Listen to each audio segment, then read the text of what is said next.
If you told me that the director Gabriel Martins thought exclusively in images, I wouldn't be surprised. Mars 1, his gracefully composed observation of a working-class Brazilian family, is littered with arresting shots. Take the one of Tertia, the matriarch played by Regine Faria, cleaning a window. Her curly mop of bleached blonde hair remains static as her right hand slides across the glass, her back muscles flexing in response to the laborious task. Or the scene of her daughter Eunice consummating her love with her girlfriend on the floor of an empty penthouse apartment. Her dark skin gleams against the sharp, white-tiled floor as the baby blue-colored braids of her lover slither across her skin. These scenes are occasions, charged flashes of the director's loving preoccupation with his story. And who wouldn't be obsessed with such a humane, well-calibrated tale? Mars 1, which premiered at Sundance in 2022 and now thanks to Array is streaming on Netflix, begins with the election of Jair Bolsonaro. The political event struck a somber tone for many Brazilians as the leader's ascent stoked fears of authoritarianism. In the opening scenes, supporters cheer in the distance while David, Tertia's young son, loses a tooth and stares at the starry night sky. Mars 1 is marked by the juxtapositions that make up daily life, big political moments and small personal wins, loud triumphs and quiet failures, momentous days and devastating ones.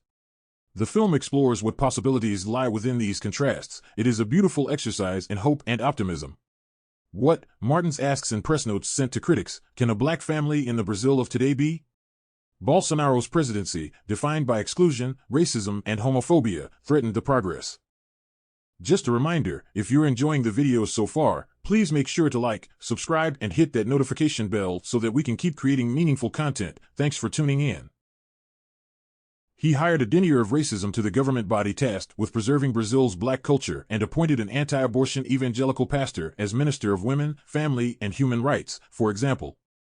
Martins tackles this overwhelming question with subtlety and sensitivity, constructing a narrative that respects the intelligence of its characters and viewers. His focus is on articulating the desires and dreams that make up our tiny existences.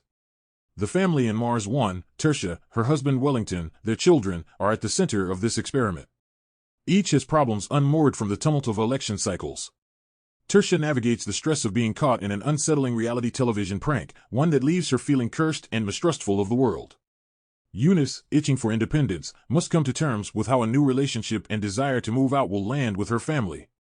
Wellington, a recovering alcoholic who works as a pool cleaner in a luxury condo, harbors hopes of David becoming a soccer player. David, on the other hand, is enamored with the Mars colonization project and dreams of going to space. The portraits of the family members are distinctively sketched, and Martins nicely weaves the goings-on of the individuals into the fabric of their communal trials. Conversations over dinner or a game of cards give us a chance to observe Wellington's bifurcated personality, how the compliant man at work transforms into an overbearing patriarch.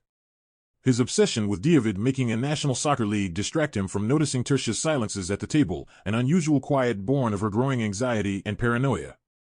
These scenes also help us understand the intrafamily dynamics, the delicate allegiance formed between David and Eunice, who spend hours confessing to each other instead of sleeping. Brilliant performances are key to the success of Martins' film. There is an ease to the on-screen dynamics, which makes it easy to invest in the warmth at the core of this fictional family.